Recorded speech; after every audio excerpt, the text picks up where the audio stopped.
Com os amados um texto da palavra de Deus que se encontra na carta aos Romanos, capítulo de número 12. Teremos os versículos 1 e 2. Carta que foi escrita aos Romanos, capítulo 12, versículos 1 e 2. Achado? Assentados mesmo, nós vamos acompanhar a leitura desse texto bíblico. Rogo-vos, pois, irmãos, pela compaixão de Deus, que apresentei os vossos corpos em sacrifício vivo, santo e agradável a Deus, que é o vosso culto racional. E não vos conformeis com este mundo, mas transformai-vos pela renovação do vosso entendimento, para que experimenteis qual seja a boa, agradável e perfeita vontade de Deus. Nosso Deus e Pai, esta é a tua palavra. O Senhor é o autor e o inspirador dessa palavra. Então nos sentimos cheios de uma confiança absoluta em pedir ao Senhor, em nome de Jesus, que o Senhor ilumine as nossas mentes, nossos corações, para entendermos com clareza a tua vontade que está revelada em tua palavra. Tu sabes que nós oramos em nome de Jesus. Amém. Amados, eu quero de início repetir algo que foi dito aqui nesta casa e deste culto quarta-feira. Por certo, muitos dos irmãos que estão aqui presentes não estavam quarta-feira. Quero até chamar a atenção que os irmãos não percam a oportunidade de estarem aqui nos cultos de quarta-feira. Eu sei que os amados estudam, outros fazem cursos, mas eu quero dizer que deve haver uma razão super importante para que o irmão não esteja aqui de quarta-feira. Para você não comparecer aqui às quarta-feiras, é preciso que haja uma razão muito importante, que não seja a televisão que esteja lhe privando de estar aqui à quarta-feira ou qualquer outro motivo sem nenhuma razão. O que foi dito aqui quarta-feira pelo pastor Arnaldo, entre muitas coisas preciosas que ele falou, foi o seguinte: quando você ouve a palavra de Deus, quando você lê a palavra de Deus, o que ela causa em sua vida? Há alguma diferença? Provoca algo diferente em você quando você ouve ou quando você lê a palavra de Deus? Em Isaías 66:2, o Senhor diz que olharei para aqueles que tremem diante da minha palavra. Tem acontecido isso na minha vida e na sua vida? Ou tem entrado pelo ouvido e saído pelo outro? A palavra de Deus tem um propósito.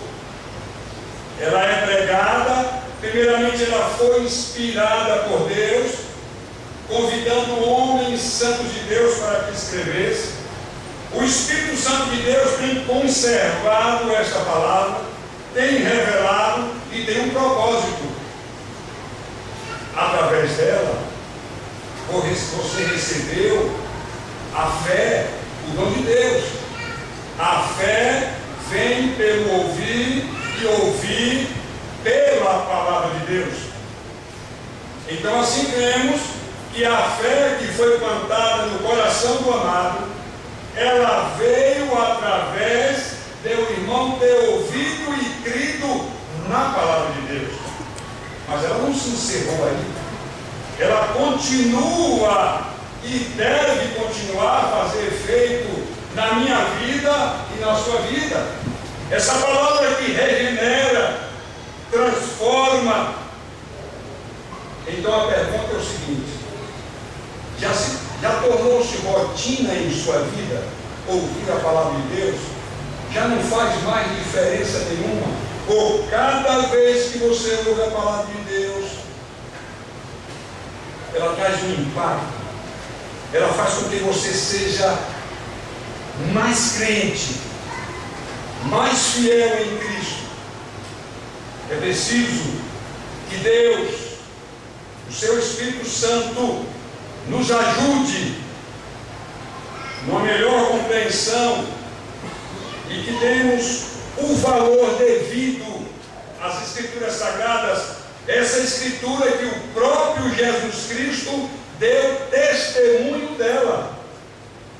É importante nós sabermos disso. Jesus Cristo deu testemunho das Escrituras Sagradas. O texto que acabamos de ler, Romanos 12, 1 e 2, até o capítulo de número 11, Deus usa Paulo para apresentar com muita clareza a doutrina da justificação, da santificação, da eleição. Do capítulo 1 ao 11, Deus apresenta, através das Escrituras que foram escritas por Paulo, essas doutrinas que são verdadeiras. Mas há uma pergunta, e que Paulo sempre chama a atenção ao escrever as suas cartas. Essa palavra que fez com que a fé, a semente da fé nascesse em seu coração, no seu interior, promoveu uma mudança interior, e tem agora, deve agora, ser expressa exteriormente. A sua fé na palavra, no Senhor, não vai ser algo que aconteceu no interior e vai ficar só no interior. Ela tem até agora se expressar. E quando nós confessamos que amamos ao Senhor Jesus Cristo, isso tem que ser expresso de uma maneira.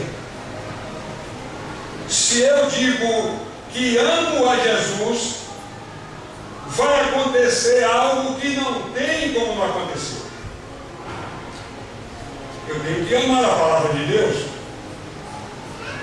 mas não é assim que está escrito. Se vocês me amam, disse Jesus, guardarão a minha palavra. Não é isso mesmo? É assim que está escrito, amados? Eu tenho que expressar o meu amor a Cristo, expressando juntamente com isso amor e dedicação à sua palavra. Senão, a minha confissão é mentirosa. Não adianta eu sair gritando pelas ruas de Ilhéus, amo ao Senhor, se os irmãos notarem que eu não tenho amor à sua palavra. Se eu não dedico, se eu não protejo um tempo para meditar na tua palavra. Se a escola bíblica para mim já tornou-se algo enfadonho, a minha confissão de que amo ao Senhor é mentirosa. Não sou eu que estou dizendo. Foi o Senhor Jesus Cristo quem disse. Uma prova do teu amor para comigo, não é assim que o texto está escrito. É se vocês guardarem os meus mandamentos. Então é algo que não dá para caminhar um sem o outro. Amor ao Senhor é amar a sua palavra.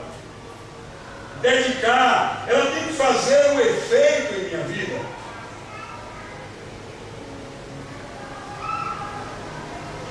E é exatamente isso que Paulo, o apóstolo de Deus, está exatamente transmitindo mais uma vez. Se vocês creem, se vocês se alegram tanto que foram justificados, olha, quando cantamos aqui o hino, nenhuma condenação há para aqueles que estão em Cristo Jesus, tanto eu, qualquer irmão nota que a igreja canta com alegria, que não dá para se calcular. Nenhuma condenação há, verdade, é verdade, é o Senhor quem dá essa garantia. E essa é uma da doutrina que Paulo ensina, inspirado por Deus, nos capítulos anteriores ao capítulo 12. Vocês creem que foram justificados? Vocês cantam com alegria, eu também canto, nenhuma condenação há, é verdade. A doutrina da eleição nos alegra tanto. A santificação, nós fomos separados. Ah, como nós nos alegramos ao ler e ao ouvir isto. Mas você precisa expressar isso na sua vida. Então, depois de Paulo explanar toda essa doutrina, que fomos justificados, que somos eleitos, fomos separados, somos santificados, somos glorificados, nenhuma condenação há. Ele agora chega com uma palavra que é conclusiva. Rogo-vos, pois. É como se dissesse: vocês entenderam? Vocês estão crendo nisso? Isso tem que ser transformado em vida. Olha, amados, a obediência moral é quem tem valor muito mais do que uma compreensão intelectual. Eu não estou dizendo que é uma compreensão intelectual do texto que tem que ser dada pelo Espírito Santo, tanto que Paulo pede, roga ao Senhor que os colossenses tivessem uma inteligência, revelação para entender a vontade de Deus. É bom, mas o que vale é a obediência moral. Os fariseus tinham compreensão intelectual muito clara da lei, mas não obedeciam. E essa era a prova, e essa foi a prova, porque eles rejeitaram os ensinos de Jesus Cristo. Está lá no Evangelho escrito por João. É porque eles não obedeciam nem a lei de Moisés. E Jesus disse isso na cara deles: se vocês obedecessem à lei de Moisés, vocês não estavam querendo me matar, porque a lei de Moisés proíbe matar. Compreensão meramente intelectual não vale nada. Interpretação de um texto é bom, você ensina, mas não vale nada se não tiver a obediência a esse texto. Então Paulo está dizendo: vocês entenderam? Vocês creram no que o Senhor revelou? Vocês foram justificados, vocês foram eleitos, vocês foram separados, vocês serão glorificados. Não há nada que lhe condene. A fé na justiça que está em seu coração, não há quem tire. É verdade. Então, pois, eu rogo a vocês, precisamos entender que isso aqui não é um desejo de Paulo. Não é ele que está desejando que a igreja seja assim, porque ele era apóstolo e tinha formado a igreja e estava ensinando. Não, isso aqui é um desejo de Deus. não é de Paulo. Muito embora seja escrito que ele está rogando aos irmãos, e ele tem como base do apelo a compaixão de Deus, as infinitas misericórdias de Deus é a base do apelo do apóstolo à igreja. Ele toma como base: você tem sido agraciado pelas muitas misericórdias do Senhor? Tem. Você tem sido agraciado com as muitas e infinitas bênçãos do Senhor, pela compaixão do Senhor, que nos tirou das trevas e nos colocou na luz? Então, pois, apresenteis os vossos corpos em sacrifício vivo, santo e agradável a Deus. Na minha tradução Ferreira de Almeida diz que é o vosso culto racional, mas nas traduções mais originais é o vosso culto espiritual. Os irmãos estão entendendo, e eu espero em Deus que os irmãos entendam o que eu estou tentando, usado por Deus para transmitir aos irmãos. Há uma responsabilidade, já que você conhece tudo isso, já que você tem certeza de que é um crente e que foi justificado pelo Senhor, não pelos seus méritos, se você tem a inteira confiança nisso, então expresse isso exteriormente. Apresente os vossos corpos como um sacrifício vivo, santo e agradável a Deus. Diferente do sacrifício que era apresentado no templo em Jerusalém, onde se apresentavam animais brutos. O último sacrifício vivo e suficiente foi feito pelo Senhor Jesus Cristo, entregando a sua vida na cruz em favor dos pecadores. Esse sacrifício chegou suave, um cheiro suave e agradável ao Senhor. Daí em diante, os sacrifícios agora não são mais feitos no templo, agora é no templo do Espírito Santo, o meu corpo e o seu corpo. É assim que você tem apresentado. Essa palavra apresentar, que no original é oferta. A palavra no grego também traz essa ideia de oferta, entrega, e que Paulo também usa no capítulo 6 da carta aos Romanos, quando ele diz que os nossos membros que eram usados para a prostituição, para toda impureza, agora sejam apresentados para o uso do Senhor em justiça. Amados, entendo até que Paulo usa a figura do corpo, porque desde os primórdios, várias culturas, filosofias amesquinhavam o corpo, por ter sido atingido pelo pecado. Não vale nada, isso só presta para a prostituição mesmo. Você só encontra esse valor do corpo humano como templo no cristianismo. Eles amesquinharam, interpretaram errado quando a Bíblia diz que a carne de nada se aproveita. Está dizendo que você não deve confiar na carne. E o apóstolo Paulo disse isso na igreja: ninguém confia na carne. É isso que a Bíblia está dizendo.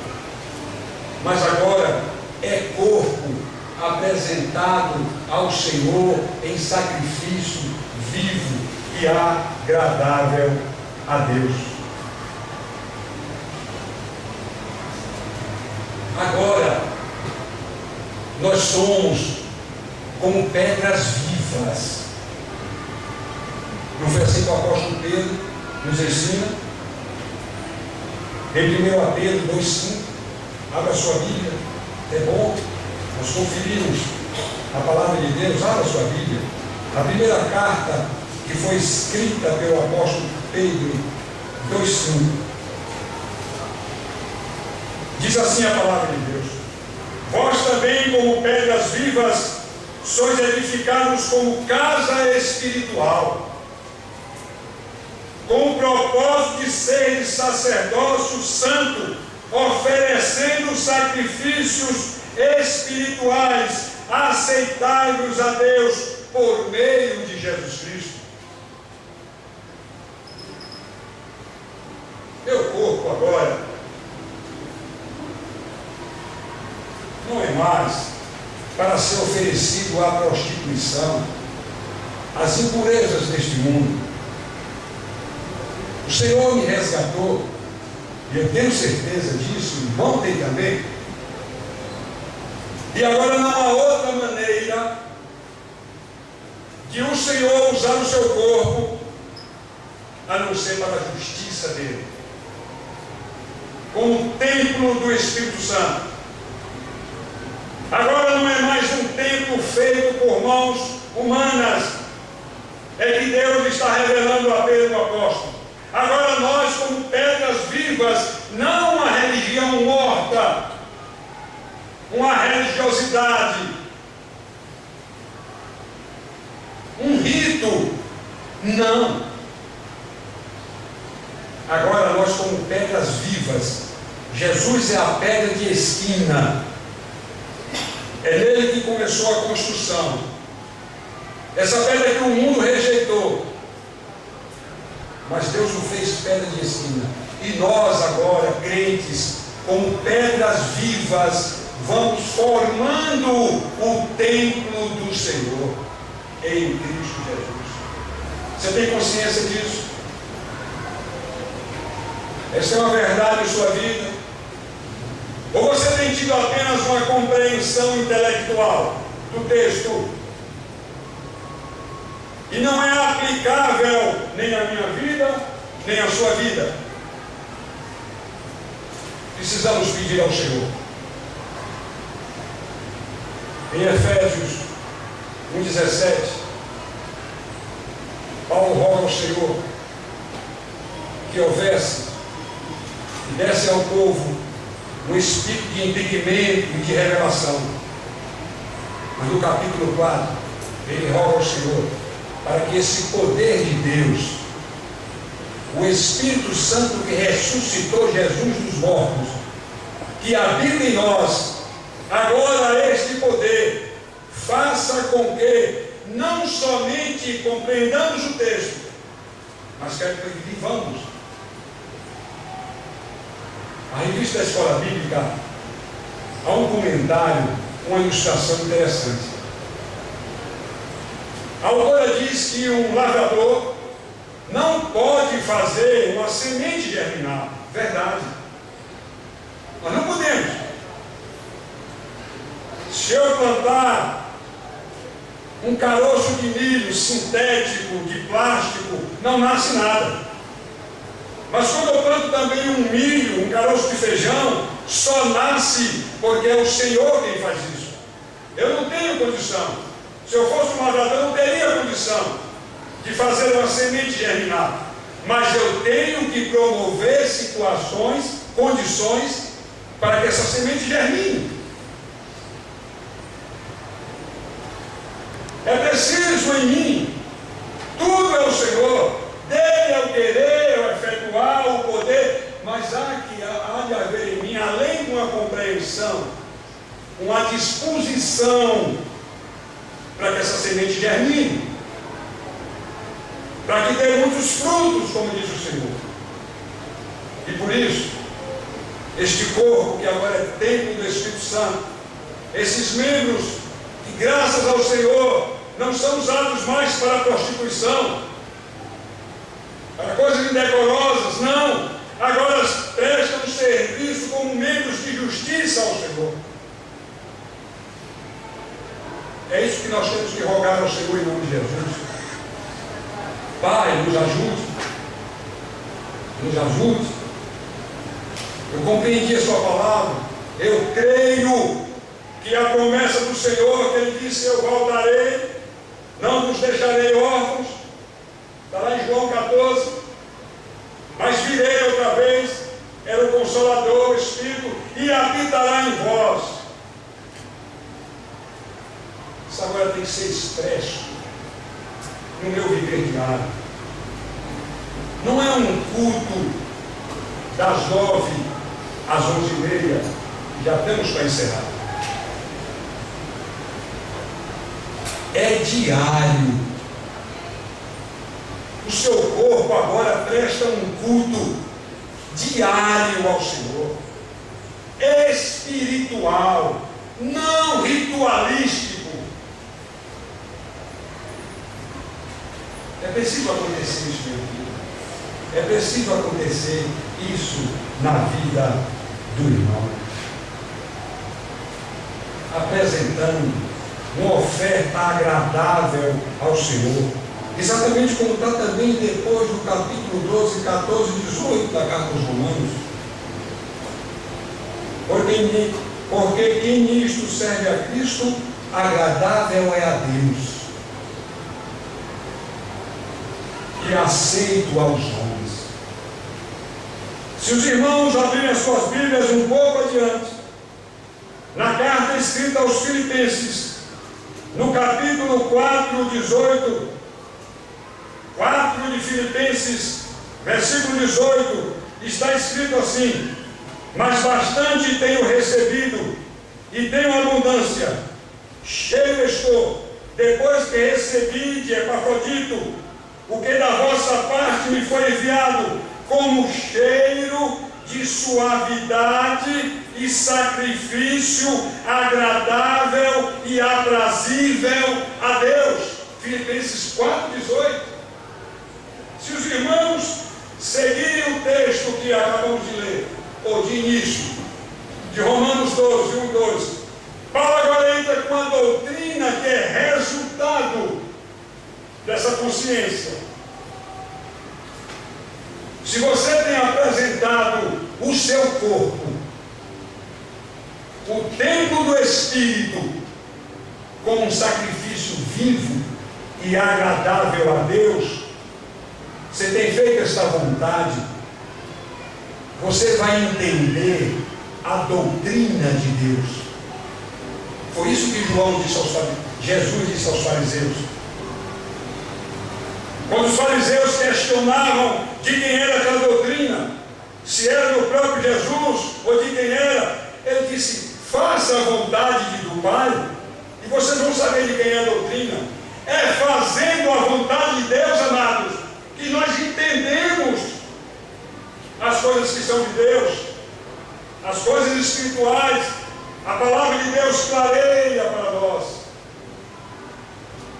e que Deus tem nos ajudado para que haja um desejo ardente e sincero, que essa palavra seja uma prática na minha vida. Paulo está trazendo aqui agora as suas doutrinas, a prática da vida, exatamente como Tiago, essa carta que foi tão questionada no início, o Evangelho posto em prática. Você tem fé? Mostra as tuas obras, que eu mostrarei a minha fé pelas obras. Evangelho prático. Nós precisamos sair desse marasmo e cada dia mais a gente interpreta a Bíblia melhor, e que cada dia eu compreendo melhor as Escrituras. O Senhor não está muito preocupado com isso, não. Ele está preocupado com esse Evangelho posto em prática na minha vida e na sua vida. Compreensão intelectual não vale nada. Obediência moral, sim. Obediência à palavra de Deus. Se você ama Jesus, prove isso. Não sou eu que estou dizendo. Se fosse o irmão Gustavo que dissesse, podia pegar ele pelo colarzinho da camisa e botar para fora e limpar todo mundo. Mas é o Senhor quem disse. E é o apóstolo quem está então afirmando. Se você ama a Jesus, prove isso, amando a sua palavra. Não é beijar a Bíblia, não. Eu digo, não. É pôr em prática. É aquele que obedece os meus mandamentos. É aquele em que mesmo o texto, quando não me agrada, eu aceito, porque é a palavra de Deus. É quando eu não sou daqueles que fica tirando páginas da Bíblia, porque estou contrário à tua vontade carnal. Não sou daqueles que acham que Jesus falou aquilo a uma cultura, a um contexto e que hoje não vale mais nada. Se é assim que você trata as Escrituras Sagradas, deixa eu lhe dizer uma coisa. É o Senhor quem está dizendo. Você não ama o Senhor. Eu não amo o Senhor. Toda vez que eu questiono a palavra de Deus, que eu rejeito a palavra de Deus, eu estou dando uma prova muito clara de que não ama o Senhor. Mas todo mundo quer amar o Senhor. E é por isso que Jesus disse: porque vocês me chamam de Senhor, Senhor, e não fazem o que eu mando? Sem hipocrisia. Senhor, eu te amo. Agora a palavra, eu caio no Salmo 50, quando o Senhor me chama de ímpio. E eu demorei a entender esse Salmo 50. Eu achava que eram as pessoas que estavam nos bares, nas orgias. Não! São as pessoas que recitam versículos, textos bíblicos. E o Senhor pergunta: o que é o ímpio com a minha palavra na boca? Se não aceita a repreensão e a minha palavra, ele joga para detrás das costas. Não tem valor nenhum. Isso é papel de ímpio. Não é de servo de Deus. Se você tem arrancado as páginas da Bíblia e jogado para trás, isso não tem valor para mim. O que vale é eu ser feliz. Não importa, eu quero ser feliz. Isso é papel de ímpio. Não é de quem ama o Senhor. Quem ama o Senhor, ainda que me doa. Mas essa palavra tem que se cumprir em minha vida. Eu tenho que amá-la. Eu tenho que me dedicar a ela. Eu tenho que meditar nela. Eu tenho que proteger um tempo para não só estudá-la, não só ter uma compreensão intelectual, mas que o Senhor me ajude para que essa palavra, que nós chamamos de vida, seja realmente a minha vida. A palavra de Deus tem sido a sua vida. Ela gera vida, ela regenera, mas a pergunta é a seguinte: ela tem sido a sua vida? É o seu cotidiano, a palavra de Deus? Quando você lê, quando você ouve, você treme? Se você está assim, Deus está olhando para você.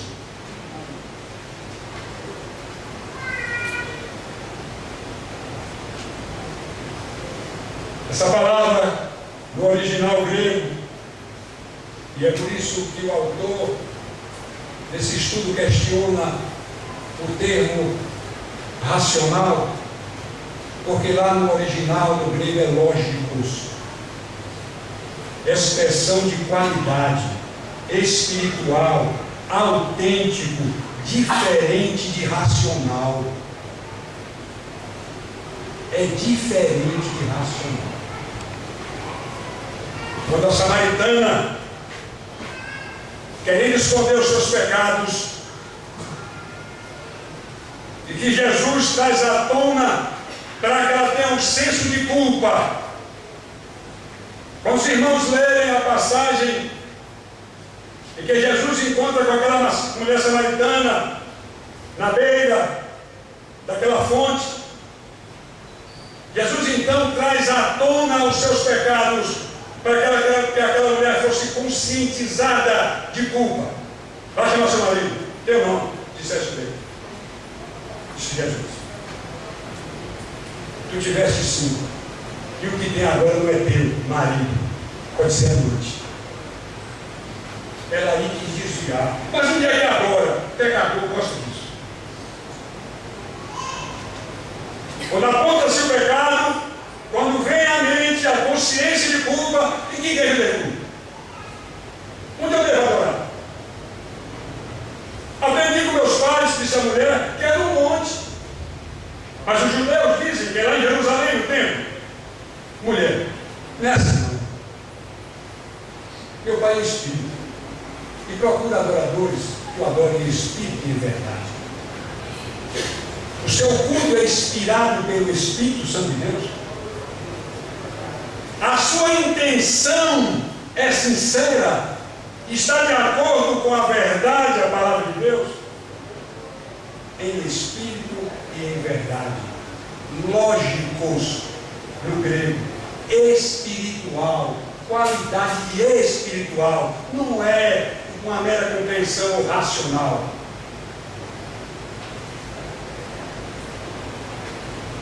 E não vos conformeis com este mundo.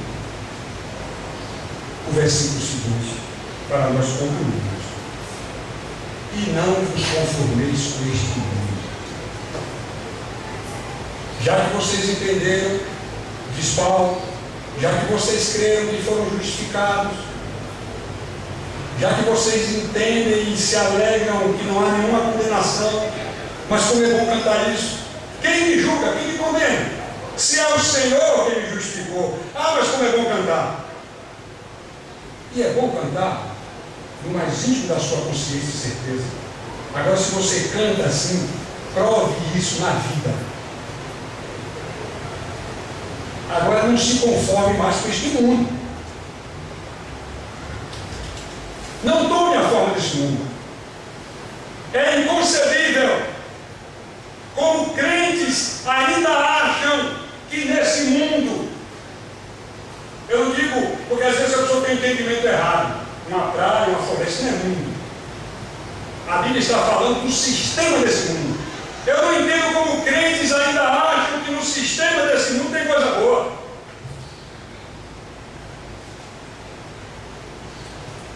Leia Gálatas 1:4.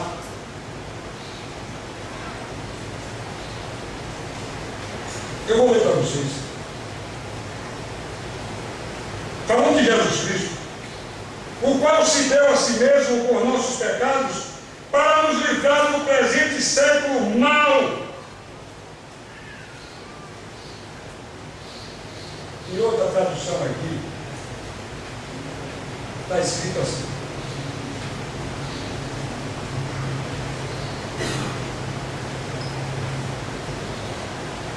que se entregou voluntariamente pelos nossos pecados, a fim de nos resgatar deste atual e perverso sistema mundial, segundo a vontade de nosso Pai. A Bíblia está dizendo que o sistema desse mundo é perverso e mau, mas eu ainda acho que tem coisa boa.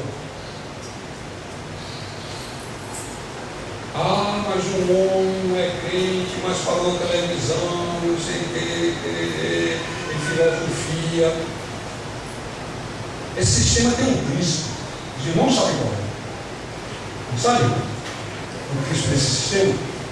Satanás,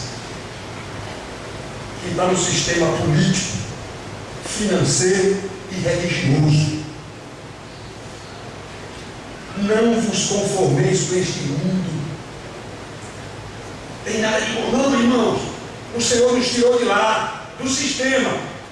Nós ainda estamos no mundo, disse o Senhor Jesus, mas não somos no mundo, como Ele também não era, quando aqui esteve fisicamente no nosso meio. Se conforma não, amado. Não tem nada de bom não. Praia é bom, mas não é sistema do mundo. Lá pode haver o sistema do mundo, o mundanismo, as florestas, as coisas que Deus criou, natureza. Agora, sistema do mundo é maligno. Efésios 2:2. Eu vou ler para vocês também. Não que eu não queira que vocês abram a Bíblia, não é isso? É só para adiantar o tempo. Ele vos concedeu a vida, estando vós mortos nas vossas transgressões e pecados, nos quais andaste no passado, conforme o curso desse sistema mundial, de acordo com o príncipe do poder do ar, o Espírito que agora está atuando nos que vivem na desobediência. Efésios 1, 1 e 2. Foi de lá que ele nos tirou. Desse sistema mau e perverso que tem um dirigente, o príncipe, Satanás. Tem coisa boa lá, tem? Tem, irmão? Os irmãos estão dizendo não com medo. Tem coisa boa no sistema do mundo? Ah, não, parece que tem. Ô meu irmão, o que é isso, meu irmão? Eu estou perguntando se tem coisa boa no sistema do mundo. Não. Parece que tem. Não é assim? Não! O Senhor nos tirou de lá. Se prestasse, Ele nos deixava lá. O Senhor se entregou voluntariamente para nos resgatar desse sistema e botar no reino de Deus. E eu concluo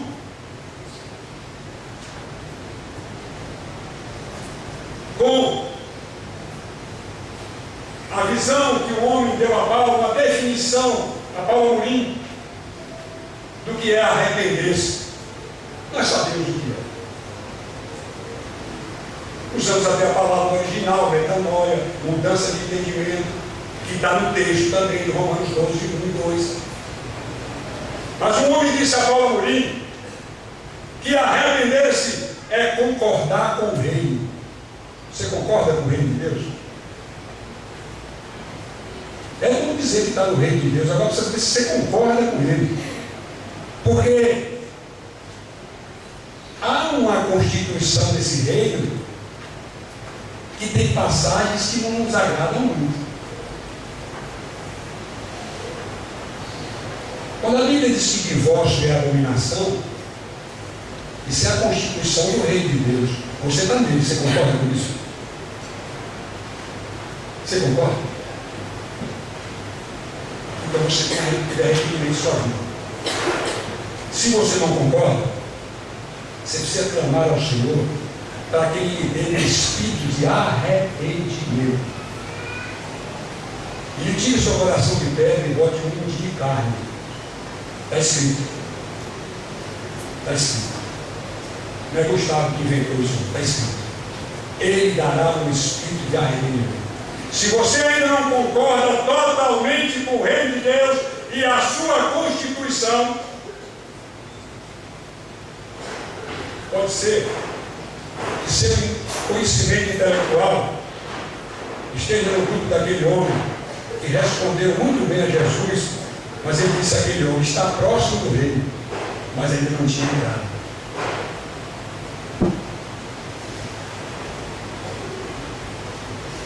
Jesus virou para os discípulos em João 13, quando ele deu aquele ensinamento e o exemplo da humildade, lavando os pés dos discípulos.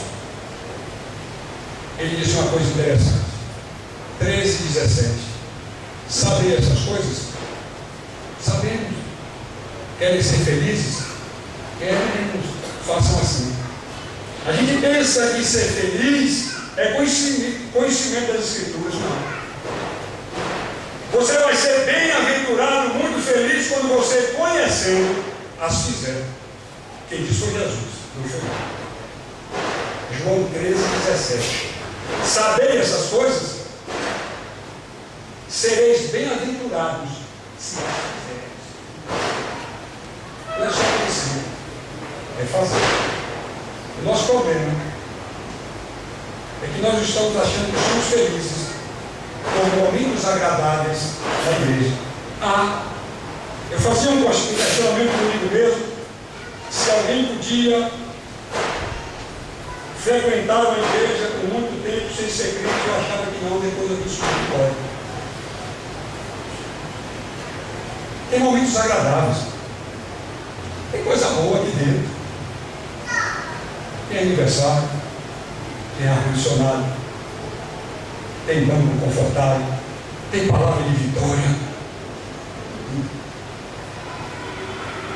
Mas Jesus não quer essas migalhas de momentos de alegria.